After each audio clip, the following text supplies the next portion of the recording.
Hello and welcome to Shauns Take, brought to you by the Keystone Sports Network. Here are your hosts, Jim and Shaun. Hello and welcome to Shauns Take, brought to you by the Keystone Sports Network. I'm Jim Galante. He is Shaun Gold. Shaun, you ready for another week of making picks? Ready to go. Gotta move forward from last week, which we don't need to touch on too much. Let's move on. But I'll tell you what, a couple very interesting games. An incredible game with Indiana, Penn State. I was there. It was a great crowd for the game. They were really into it, and they were treated with probably as good a college football game as there's been all season. Really, congratulations out to Indiana. Boy, what a performance, and that final touchdown. Just an incredible play by the quarterback, and even more amazing by the wide receiver at the back of the end zone. Yeah, I mean, great game. One of the most fun college football games to watch this season. And, for what the season's been for Penn State, it was really nice just as a Penn State fan, but as a college football fan, to see them show up for that game and really play their hearts out. And, I mean, probably should have ended up winning the game if it weren't for, an incredible catch at the end there. Yes, exactly. It was a crazy game, but it was what was different about this game, Shaun, is in some ways, whoever won or lost really was irrelevant to the big picture. Penn State, they're long out of the playoff picture. Probably even if they finished 6-6 or could have finished 7-5 winning this game, I don't think they're going to want to go to a bowl game. A lot of players will probably bail out after the season, hit the portal. So it had no meaning there. And if you think about it from the Indiana perspective, the rest of the season, they're going to be heavy favorites. Mm-hmm. So by winning this game, they're probably going to finish 12-0. Had they lost, they'd be 11-1, probably still in the Big Ten championship game, definitely in the playoffs. So in that way, it really didn't matter either to them. But it was just a football game that you want to win this game, and both sides played very well. Yeah, no, they definitely did. They both came to play.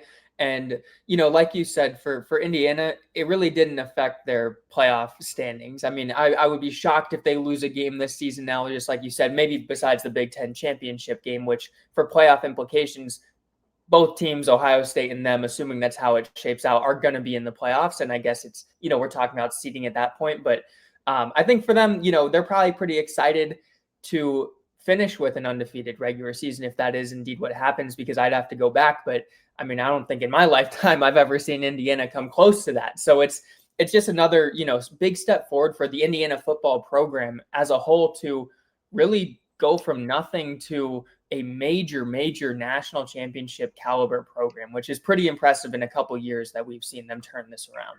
And it's going to be a moment for them. Mm-hmm. Whether they win the national championship or not, that play, if you're an Indiana football fan, you are going to see that about 10,000 times. You're going to see it forever. It will live on. All right, Shaun, how about we look forward to this weekend's games coming up? Let's start with an interesting one, and it's Notre Dame at Pitt. Notre Dame, an 11.5-point favorite over a Pitt team that actually has dreams of winning the ACC, Shaun. They very quietly are 7-2. And what was interesting, I don't know if you saw it, Pat Narduzzi in his press conference this past week said, "Oh, this game doesn't matter because we're worried about winning the conference." It's that kind of attitude that, going back to my conversation about Penn State, Indiana, not having any relevance to making the playoffs or not, but it was just a great football game. You would think that's the way Pat Narduzzi would hopefully look at this. He does not. His team hosting Notre Dame, Pitt, an 11.5-point underdog. Well, I'm glad you brought up Pat Narduzzi's comments, because that's exactly what I was going to bring up. And to go further on them, he didn't just say the games are relevant. He said he would gladly lose this game 110-10 and win the next two games to go to the ACC championship. that's just a mentality that I cannot get behind. I get it. ACC games are what matters for Pitt, what matters for their standings, and what matters for them, hopefully getting into the college football playoffs. But you have a game this week against a very good opponent. And to say that you'll gladly lose 110-10, even if you're trying to make the point about it's not this game that's going to make or break our season, it just rubs me the wrong way there. So for that reason, I do not like Pitt this week because I simply think their head coach is basically saying, we don't really care what happens here. And yeah, we're preparing for it, but if you ever make that comment, you're not fully preparing for this weekend's game. And I just hate that. And on the flip side, this game means a lot for Notre Dame, who doesn't have a conference that they can win. They're an independent, and they want every win they can pick up right now. So I think this game has way bigger implications for Notre Dame than it does for Pitt. So for that reason, plus the fact that I guess Pitt just is basically telling us they're not going to be fully prepared for this game, I like the Fighting Irish to go in and put a beat down on Pitt this week. I'm with you. Even though, it's a big spread, look for Notre Dame. Not only is it more important to them for their playoff implications, but I think they also need some style points. So I wouldn't be surprised to see them run up the score. I'm with you. I've got Notre Dame in this one. All right, next up, you got Iowa at USC. Iowa, was there any more of a Big Ten game than Iowa-Oregon last week, with Oregon pulling out the win 18-16? That's an Iowa game. It's an old Big Ten West game, that style of game. Now Iowa is going to be on the road in Los Angeles at USC. USC, the 6.5-point favorite. Well, this is a big playoff push, for USC. They play Iowa, then they play Oregon. If they win both of those games, I forget who they play in the final week, but it's a very winnable game for them. UCLA. So if they win out here, I got to think they're ending up in the playoffs, especially with, a good win against Iowa, even though they're not, probably a playoff team here, but what would be a great win against Oregon. My thing is, though, Iowa came so close against Oregon. They came so close against Indiana. They even came so close against Iowa State, I think back in week 2 or 3, and they just haven't been able to come away with that big win. Well, Jim, I think this is the week that Iowa finally gets over the hump here. I think Iowa can win this game outright. I just don't think USC's offense has seen something like this Iowa Hawkeye defense. So I know there's the travel, which never goes in the favor of the team traveling out west.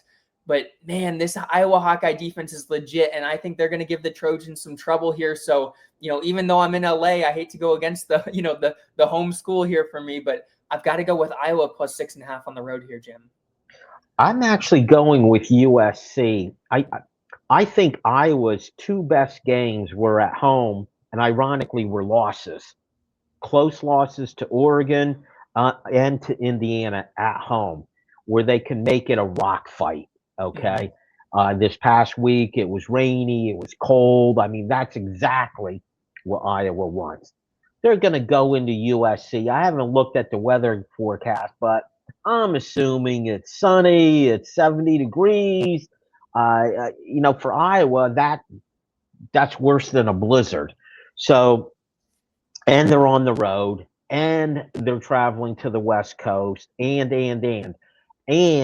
USC in their head, hey, they're still playing for the playoffs, as you pointed out, Shaun. That's enough incentive for me to go with the Trojans. I'm going with USC in this one. Next up, we're going to head to the Southeast Conference, and it's Oklahoma at Alabama. Alabama, the home team, is a 6.5-point favorite in this one, Shaun. I saw a stat that Alabama has more interceptions on defense this season than passing touchdowns given up. We've talked about how good Ty Simpson is, how good this offense has looked, how they're rolling, and this team is one of the best teams in the country for those reasons. But this pass defense for the Alabama Crimson Tide is really, really good, Jim. So I think Bama, as we've talked about, has been one of the hottest teams since their week 1 loss to Florida State. They're making a case that they're the best team in the country.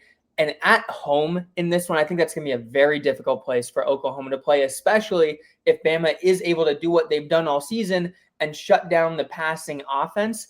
I think Bama is destined for success right now. I think they continue to roll. I don't think it's going to be an easy game by any means, but a 10-point victory here would not surprise me at all. So give me the Crimson Tide at home to cover.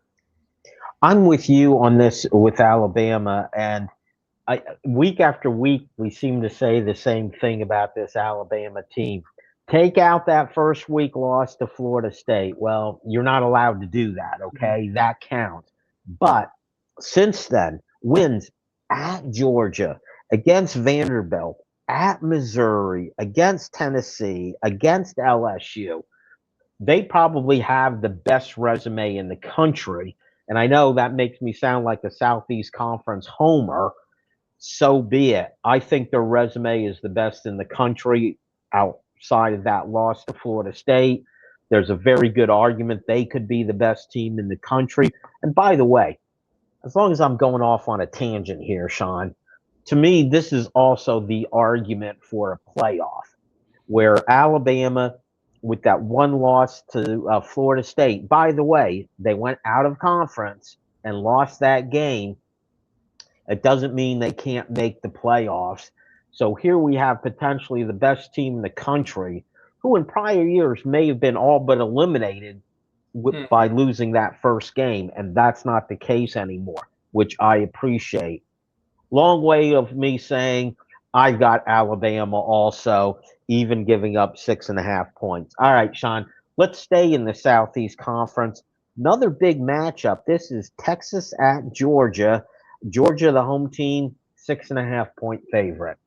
What a rebound it's been for Texas. You know, a couple weeks ago, this game looked like it had zero relevance, and all of a sudden, we have a lot riding on this Texas-Georgia game from number 1 in the country preseason to unranked back into the number 10 spot right now.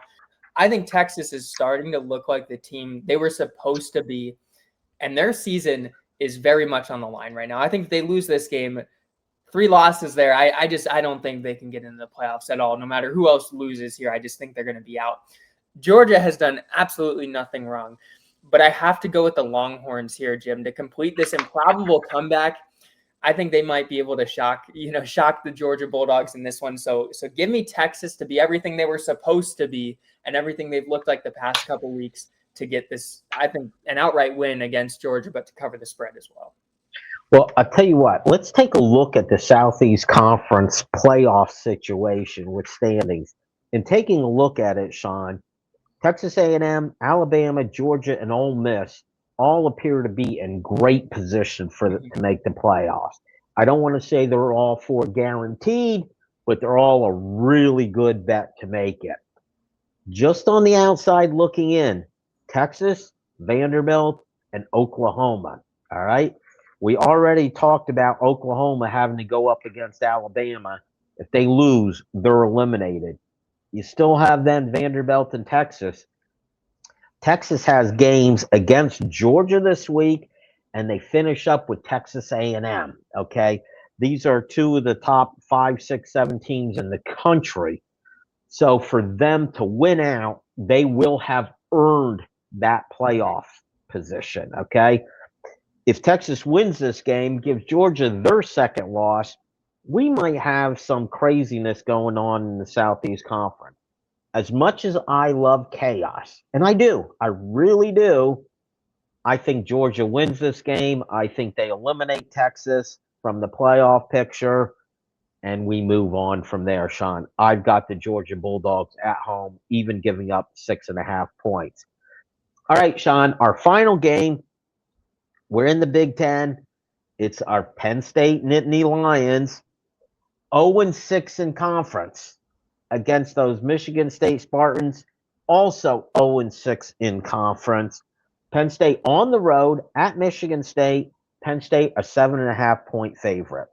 Well, as we talked about it, Penn State put together just a phenomenal performance against Indiana last week. Unfortunately, though, I think that Indiana game was kind of their final straw. It was the last meaningful game on their schedule.